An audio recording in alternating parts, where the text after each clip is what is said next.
Welcome to our deep dive into the Stanton House Accountancy and Finance Salary Guide for 2025. Yeah, always a really interesting one, this. It really is. And I think, Stanton House, they kind of live and breathe senior finance recruitment, don't they, here in the UK? Yeah, absolutely. They're specialists in that area. So I think their guide is, it's packed with the kind of insider knowledge that I think, we need to stay ahead, really. Absolutely. I'm talking CFOs, finance directors, anyone kind of steering the ship. Yeah, if you're a senior finance leader, you need to be across this stuff. This kind of really competitive market. Yeah. And I think what I find really insightful about this guide is that it's not just about salary figures, is it? No, it's much more than that. It's about, understanding the broader trends. Absolutely. And how those trends can be leveraged to advance your career. And I guess for those on the hiring side, how to attract and retain the right talent. It's a really valuable tool for that. And what is, a really rapidly evolving landscape. Yeah, it is. Yeah. Really interesting times. And I think that evolving landscape that you just mentioned, the guide paints a pretty complex picture of 2025. Yeah. With economic uncertainty. Yeah. Looming large. Uncertainty is the word, isn't it? It really is. Yeah, and it's making it difficult to plan. Yeah. So geopolitical tension's obviously a big one. We've got concerns about UK productivity. Yeah. The rising national insurance contributions, all combining to make CFOs focus on defensive strategies. Yeah. So we're talking cost reduction, cash flow management. It's about battening down the hatches, isn't it, really? It really is, yeah. But I guess the guide also suggests that this uncertainty is driving a shift towards more flexible workforce models as well. Yeah, that's right. And that's, an interesting trend because blending permanent and interim finance professionals is becoming crucial to allow companies to be more adaptable. To have that agility to kind of, flex and move with the times. Exactly. And to get the right expertise in at the right time. Yeah. Without being locked into rigid structures. So it's about having the right expertise at the right time. Yeah. But how does that impact senior finance professionals looking to make their next career move? Well, it makes the job market much more dynamic and fluid, doesn't it? Yeah. And I think for senior professionals like yourself, it opens up a lot more opportunities to maybe explore interim roles. Yeah. You can gain experience and then enhance your skill set. Yeah. And potentially earn more through higher day rates. Yeah. So it's about really crafting a career path that aligns with your goals and priorities. So it's not just about climbing the corporate ladder anymore. I think that's becoming less and less important to people. It's about crafting a career that kind of fits your lifestyle and your aspirations. I think so. Yeah. I think that's where we are. And I guess this shift is also impacting employers as well, isn't it? Massively. They're having to adapt to their recruitment strategies to attract the best in this new landscape. Yeah, absolutely. So what are some of the key things that employers need to be thinking about? I think the first one is flexibility. Okay. Because top candidates are really looking for that work-life balance. Yeah. And the ability to shape their own careers. Oh. So employers who can offer flexible work arrangements, remote working, maybe project-based opportunities, they're going to have a real advantage. It's about creating that environment, isn't it? Yeah. Where it aligns with the evolving needs of the top professionals. Yeah, exactly. Spot on. And I guess that goes hand in hand with streamlining recruitment processes as well, doesn't it? Yeah, absolutely. In a competitive market, speed is key. Yeah. Top candidates, they won't wait around. They'll go somewhere else. For lengthy interview processes or, all the bureaucracy and red tape. So it's about being able to move quickly and decisively to secure the best talent. Absolutely. And that applies to both permanent and interim roles. Okay. And we are seeing a real divergence in salary trends at the moment because we're seeing a plateau in permanent salaries because there's a lot more candidates available. There's a bigger pool to choose from. But interim day rates are on the rise. Right. And that's reflecting the demand for that specialized expertise. So it's a candidates market, isn't it, for those with the specialized skills. It is at the moment. And the flexibility to take on those interim roles. Yeah, very much so. And we're seeing that particularly in areas like M&A and digital transformation, aren't we? Yeah, those are really hot areas at the moment. And they're experiencing significant growth and demand Absolutely. for expertise. Yeah. And talking of digital transformation, the guide really emphasizes the impact that technology is having on the finance profession. Massively, yeah. So what are some of the key takeaways for senior finance leaders here? The finance function is undergoing a digital revolution. Yeah. The adoption of advanced ERP systems, particularly SAP S/4HANA, is creating a huge need for professionals skilled in data analytics, AI integration, and the whole digital transformation piece. So it's not just about crunching numbers anymore. No. It's about understanding how to leverage technology. Absolutely. To gain insights, improve efficiency, and drive that strategic decision-making. Couldn't have put it better myself. And that's impacting all levels of the finance function, isn't it? It is, yeah. We're seeing new roles emerging, digital finance managers, for example. Yeah. And then traditional roles like CFO, they're evolving as well. Okay. To include digital transformation oversight. So it's not just about being good with numbers anymore, is it? It's not enough. No. You need to be tech savvy. Yeah. And understand how technology is transforming that finance landscape. Yeah, you need to have that awareness. And this ties into another key trend as well, doesn't it? Yeah. That the guide highlights. It does, yeah. The importance of diversity and inclusion. Hugely important. And that's something that Stanton House have always been really passionate about, haven't they? Yeah, they have. And they've done some great work in that space. They've even published a paper specifically for women in finance. Yes, The Road to CFO. It's called The Road to CFO. Yeah. And they are, committed to providing diverse shortlists. Yeah. And promoting a more inclusive culture within the profession. Yeah. And companies are recognizing the value of diverse perspectives. Absolutely. It just leads to better decision-making, more innovation. So diversity is not just a box to tick. It's not. It's so much more than that. It's a strategic imperative for companies to thrive in this competitive landscape. Absolutely. Now, I know one of the big trends that the guide highlights is the anticipated surge in M&A activity in late 2025. Oh, yeah. Big one. Can you tell us a little bit more about that? So as interest rates stabilize, we're expecting to see a real flood of M&A activity. Right. It's pent-up demand, I think. Yeah. Strong corporate balance sheets. Okay. Creating a really fertile ground for mergers and acquisitions. Particularly, I guess, with U.S. conglomerates. Yeah. We're seeing a lot of interest there. Eyeing U.K. companies. Yeah, definitely. So that's a huge opportunity, isn't it? It is. For senior finance professionals. Yeah. With that M&A experience. Absolutely. If you've got that background, it's a great time. But it's not without its complexities, is it? It's not. No, there are some challenges. Because we've got things like the Bank of England's fiscal policies. Yeah, that could impact things. And potentially impact the cost of financing these deals. Absolutely. And then we've got the new U.S. administration. Another layer of complexity. And their policies on corporate tax rates. Yeah. And trade agreements could, introduce further uncertainty. It's a bit of a minefield, isn't it? It's a really complex landscape. It is. With potential pitfalls and rewards around every corner. You've got to be on your toes. So what are some of the other challenges that finance leaders need to be prepared for? Well, I think legislation's a big one. Okay. So we've got the Employment Rights Bill. Yeah. Which comes into effect in October 2024. Yeah. And it brings some significant changes. Okay. So the ban on fire and rehire is going to have an impact. Yeah. Flexible working rights from day one. Yeah. And an increase to the minimum wage.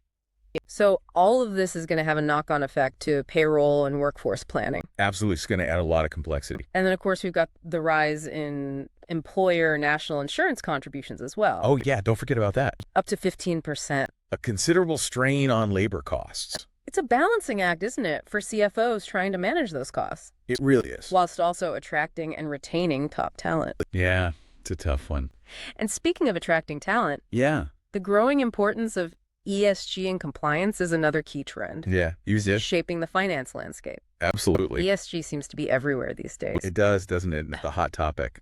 So how is it specifically impacting the finance function? So CFOs are increasingly taking the lead on implementing ESG strategies. And that means that finance professionals need to be really well versed in ESG reporting standards. Okay. Integrating ESG metrics into financial planning. Right.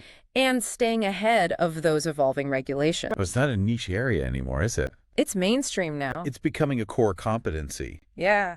That's for finance leaders. You need to have it on your CV. And it's creating new opportunities as well, isn't it? Yeah, definitely. Particularly in the renewable energy sector. Yeah, with the government investing $125 million in Great British Energy. Yeah. There's going to be a lot of opportunities there. So it's a challenge, but also an opportunity for those who can, really embrace it. Yeah, grab it with both hands. Now, another big topic that the guide addresses is the ongoing tension between work-life balance and the demands of the finance world. Yeah, that's a tricky one. It's a real delicate balance, isn't it? It is, yeah. Because, flexibility remains a top priority for candidates. But there's also that push for employees to return to the office. Yeah. For better collaboration and team dynamics. Yeah, for that interaction. And we're seeing this tension really playing out in the finance function, where the nature of the work is putting pressure on that work-life balance. Yeah,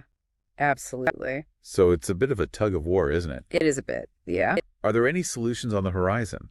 Well, the 4-day work week is gaining some traction. Okay. Which is interesting. It is interesting. It could potentially address the need for flexibility and the demands of the finance world. Yeah. So that's one to watch. It's definitely something that I think we need to explore further. Yeah, I think we'll be hearing a lot more about that. But let's not lose sight of the bigger picture here. No. We've covered a lot of ground already. Yeah, we have. But there's much more to unpack. Yeah. And I think specifically, I'm interested in diving deeper into the world of private equity. Okay. And how it's poised for a resurgence in 2025. Yeah, that's a good one. Let's do that. That's a great place to pick up, I think, next. Okay. Private equity is a fascinating area. Yeah, it is. And I'm really eager to hear what insights the Stanton House Guide has to offer. Okay, let's get into it. So private equity, 2024 was a pretty cautious year, wasn't it? It was a bit more subdued than we've seen in the recent past. Yeah, definitely. And again, a lot of that was down to those macroeconomic factors we talked about earlier. Yeah. But as we look ahead to 2025, things are looking up a bit. Yeah, the guide seems to be saying that the sector is bouncing back. Yeah. It's almost thriving again. Yeah, green shoots. What do you think is driving that renewed optimism? Well, one of the key drivers is the increased investment in technology-enabled companies. Right. So areas like fintech, cybersecurity, AI-driven businesses, they're attracting a lot of attention. It seems like everyone's trying to ride that tech wave. They are, yeah. High growth potential and scalability. That's what they're looking for. Are there any other sectors that are particularly attractive to private equity investors at the moment? Well, we're seeing a lot of consolidation in healthcare and financial services. Okay. Which is creating some interesting M&A opportunities. Okay. And for those PE-backed firms operating in retail, hospitality, and leisure, the government's decision to freeze the small business multiplier and offer business rates relief could be a game changer. Yeah, that's good news. For them. That's good news for them. Yeah, it could really help to boost their bottom line. I imagine with all of this activity, the demand for, top finance talent. Oh, yeah. Within private equity must be pretty intense. Oh, it's fierce. The need for experienced CFOs and finance directors who can navigate these complex transactions, drive growth, deliver returns for investors. It's really, really high at the moment. And it's interesting, isn't it, how the skills and experience required in private equity kind of align with those broader trends that we've been discussing. They do, yeah. That blend of, financial acumen, strategic thinking, and that digital fluency as well. Yeah. You need the whole package, really, don't you? Absolutely. And it's not just private equity, is it? No. But the whole interim market is buzzing with activity. It is, yeah. Very buoyant. But there is one kind of element that continues to cause a bit of a stir. Yes. IR35. Ah, the elephant in the room. It is a bit, isn't it? That's the legislation concerning off-payroll working. It is. Isn't it? And to be honest with you, it's always felt a bit like a minefield to me. It has a bit, hasn't it? Yeah. And a lot of people feel that way. Yeah. Even with all the information that's out there, the IIM's recent survey showed that there's still a real lack of clarity and understanding around IR35. And that lack of clarity must be creating a lot of uncertainty, I think, for both sides. It is, yeah, both for the clients and the interims. So what's the key to navigating IR35 effectively then? Yeah, I think status determination statements, SDS, are really crucial. And both clients and interims need to work together to make sure that accurate SDS are in place. And I think it's not just about, avoiding potential tax issues. It's about building that trust and transparency in the working relationship. It's all part of it. And I know Stanton House, they emphasize their expertise in helping clients and candidates navigate the complexities of IR35. They do. Yeah, they've got a really good track record in that area. And they've even been recognized as a platinum tier service provider by the IMM, specifically for their work in this area. That says a lot, doesn't it? It does, yeah. Like their understanding. So now let's zoom in on some of those specific roles that are in high demand in 2025. And the guide suggests a noticeable shift away from traditional audit roles. Yeah. Towards those more commercially focused positions. Yes, definitely a trend we're seeing across the board. Like FP&A and financial strategy. Absolutely. And it seems that automation is really changing the game here, isn't it? Oh, yeah, it's having a massive impact. It's like those traditional number crunching roles are becoming less and less in demand. Yeah, companies are looking for people who can go beyond the numbers and provide real insights, help drive the business forward. It's not just about crunching the numbers anymore. It's about using them to tell a story. Yeah. To provide insights that, can help with strategic decision making. Spot on. And this shift isn't just limited to experienced professionals, is it? No, it's not even. Newly qualified accountants are favoring these kind of FP&A business partnering roles. So they're coming in with the strategic mindset. Yeah, they know what they want, and it's not just to sit in an audit role. So let's talk about two of those roles in a little bit more detail. Okay. FP&A managers and finance business partners. Good choices. Let's start with the FP&A managers. Okay, so FP&A managers, they're becoming key players in strategic financial planning. Okay. And their role goes way beyond budgeting and forecasting. Right. They're expected to deliver real-time insights into business performance, enhance controls, upskill teams within the finance function. So it's a very broad role. It is, yeah. They need to be able to wear a lot of different hats. So it sounds like they need a really diverse skill set. Yeah. That blend of financial expertise, analytical skills, and leadership qualities. Absolutely. You need to be able to manage people as well as data. What about finance business partners? What makes their role so critical? So finance business partners, they act as a bridge between finance and operations. Okay. Using their analytical skills and business acumen to drive efficiency and growth. Okay. And their ability to translate financial concepts for non-finance stakeholders. Okay. And turn data insights into actionable strategies. Okay. That's really essential. So they're the translators. Yeah, that's a good way of putting it. They're the ones that ensure everyone's on the same page. Yeah. Working towards the same goals. Exactly. It sounds like a role that requires a deep understanding of the business as a whole. Yeah, you need to be able to see the bigger picture. Yeah. Not just the finance function. No, you need to understand how all the different parts of the business fit together. And the guide also highlights the growing need for interim and transitional CFO expertise. It does, yeah. In what situations would a company seek out an interim CFO? So companies facing volatility or major transitions. Okay. So things like mergers or restructurings. Yeah. They often turn to interim CFOs. All right. They need leaders who can step in quickly, take control of the financial reins, guide the company through that period of uncertainty, and experience in cost control and business restructuring. That's really valuable in these scenarios. It's like having that, a seasoned captain at the helm during a storm. Exactly. Someone who can steady the ship. Speaking of leadership. Yeah. I'm curious about CFO priorities and executive remuneration in 2025. Okay. What are some of the key things that CFOs are focusing on? And how is that reflected in compensation? Well, CFOs are juggling a lot of different challenges right now. Economic uncertainties, political shifts. Yeah. New legislation, evolving market dynamics. It sounds like a tough gig. It is, yeah. There's never a dull moment. So what are some of those top priorities then for CFOs in 2025? Well, adapting to new legislative requirements is a big one. Okay. So things like the Employment Rights Bill. Yeah. CFOs are also leading the charge when it comes to digital transformation. Okay. Particularly in areas like automation and AI. Okay. And of course, strengthening ESG initiatives is a growing priority as well. It sounds like the CFO role is becoming increasingly complex and demanding. It is. Yeah, the expectations are higher than ever. So how is that reflected then in executive compensation? Well, Stanton House gives some good insights into CFO salary ranges. Okay. So for permanent roles, you're typically looking at between 175,000 and 250,000 pounds in the UK. Okay. But obviously that can vary depending on location, company size, industry sector, experience, track record. So there's quite a wide range there. Yeah, there is. Depending on those factors. Yeah, absolutely. And what about for interim CFOs? So for interim CFOs, day rates are generally between 1,250 and 2,500 pounds. Again, quite a range there. Yeah, it depends on the complexity of the role and the experience of the individual.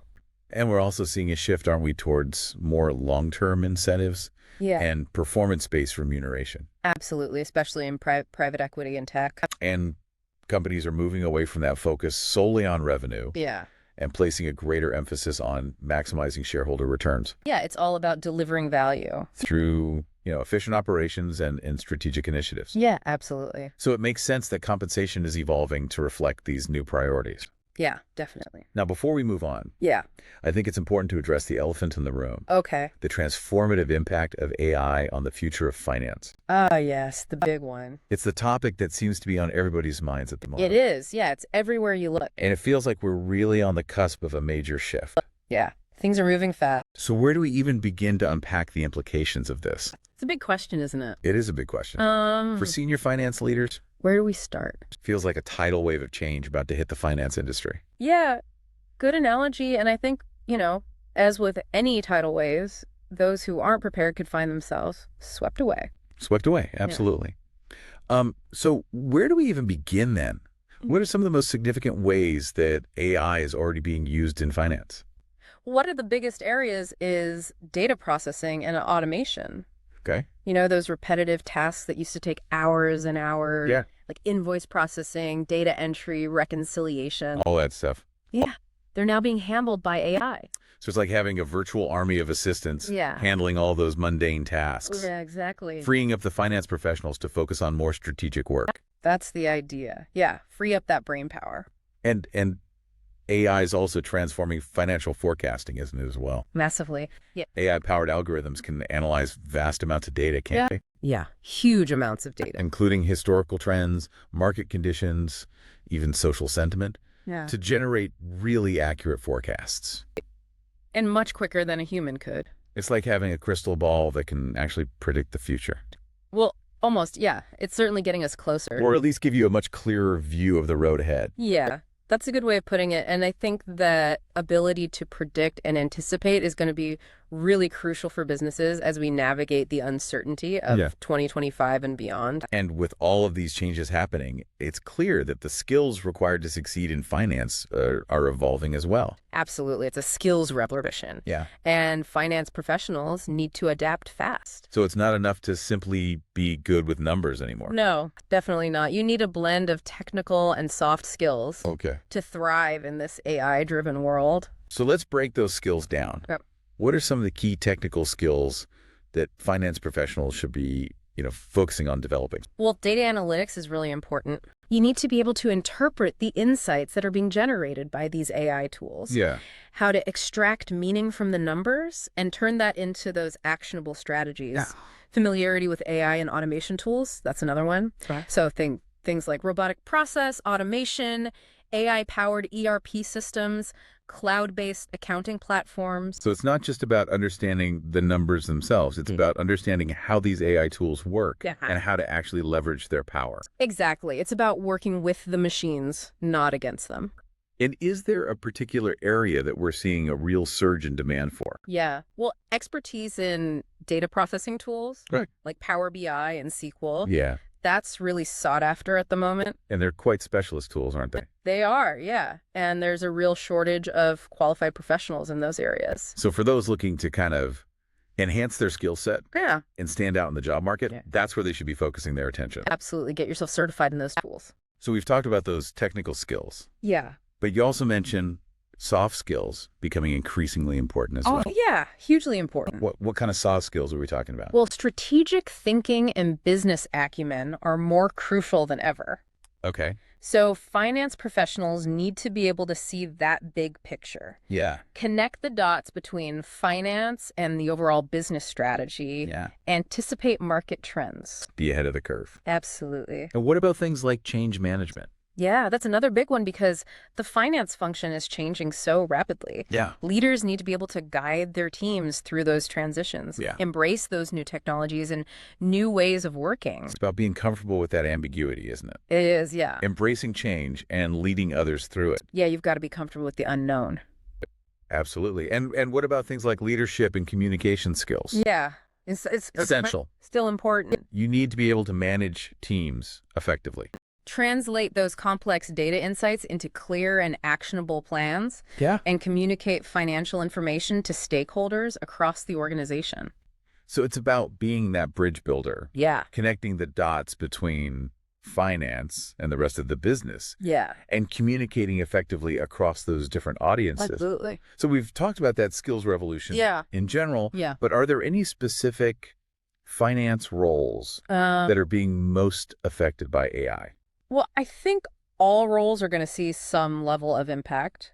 Okay. But certain positions are definitely at the forefront of this transformation. Sure. So CFOs and finance directors, they're increasingly tasked with overseeing AI-driven projects, providing strategic leadership, and making sure that the organization is using AI effectively. So they're becoming the AI champion. Yeah, that's a good way of putting it. Within the organization. Yeah, they need to be leading the charge. When FP&A analysts, I guess their roles are changing quite dramatically as well. Yeah, hugely. With predictive analytics becoming more prevalent. Yeah. And they're having to collaborate more closely with these AI systems. Absolutely. A whole new way of working. So it's not just about analyzing historical data anymore. No. It's about using AI to predict the future and make more informed decisions. That's the exciting part. And even those traditional roles like auditors, they're being impacted as well. They are, yeah. With AI-powered tools now kind of automating a lot of those audit tasks. Yeah, taking away the grunt work. So it's about freeing up those auditors to focus on, more of the strategic and analytical work. Exactly. It's about moving up that value chain. Yeah. And using technology to focus on the higher level stuff. And compliance officers as well, I guess. Another one, yeah. They're another group whose work is being transformed. Massively. By AI. AI-powered tools can now analyze regulatory changes. Right. Assess risk, ensure compliance in a much more efficient way. It sounds like AI is truly revolutionizing every corner of the finance function. It really is. It's touching everything. Now, I want to touch on something that's generating a lot of buzz at the moment as well. Okay. Which is generative AI. Ah, yes. Particularly models like OpenAI's GPT. Yeah. Fascinating stuff. How do you see this type of AI shaping the future of finance? Well, it's incredibly powerful, isn't it? Yeah. And it has the potential to really change how we work. Yeah. Because it can automate really complex tasks. Yeah. That, previously we thought were exclusive to humans. Yeah. So things like report writing. Okay. Conducting advanced forecasting and scenario planning. Yep. It can even act as a conversational AI assistant. So it's like having a financial expert at your fingertips 24/7. Yeah. To answer your questions and provide insights. Pretty much, yeah. And it can analyze vast amounts of data in seconds. It sounds almost too good to be true. It's certainly a powerful tool. Yeah. And I think it's going to fundamentally change the way we work. So with all of these transformative changes happening, what do you see as the ultimate future of the finance function? I think the finance function of the future is going to be leaner. Okay. More strategic and deeply integrated with technology. So traditional accounting tasks, they're going to be largely automated. Yeah. Freeing up those finance professionals to focus on higher value activities. Exactly. So strategic business partnering, FP&A driving innovation. So it's about moving from number crunching to strategic decision making. Yeah. From bean counters to trusted advisors. Absolutely. Who can help shape the future of the business. Yeah, that's where we're headed. And to achieve this vision, I guess finance leaders need to start thinking differently about how they build their teams as well.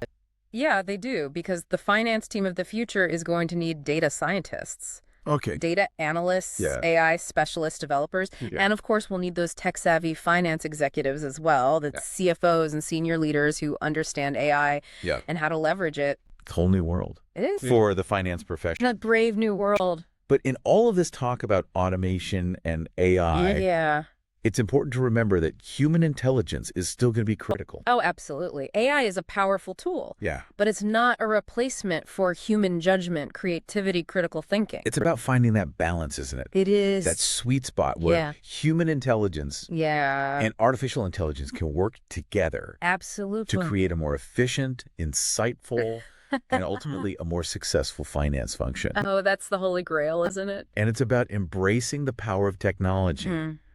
Without losing sight of that human element. Yes. That strategic thinking, that ability to connect the dots. Yeah. The empathy and understanding that machines just can't replicate. Spot on. So, well, this has been an incredible deep dive into the Stanton House Accountancy and Finance Salary Guide for 2025. Yeah. We've explored, the economic outlook, the key trends shaping the job market, the evolving role of the CFO, the rise of new technologies. The skills needed to thrive in this rapidly changing landscape. It's been a whirlwind tour, hasn't it? It really has. It's clear that the finance world is on the brink of a major transformation. Yeah. And those who can embrace change, adapt their skills, and leverage the power of technology, they're the ones who are going to be leading the charge. The future is theirs. And if I had to leave you with one key takeaway, it would be this. The future of finance is bright.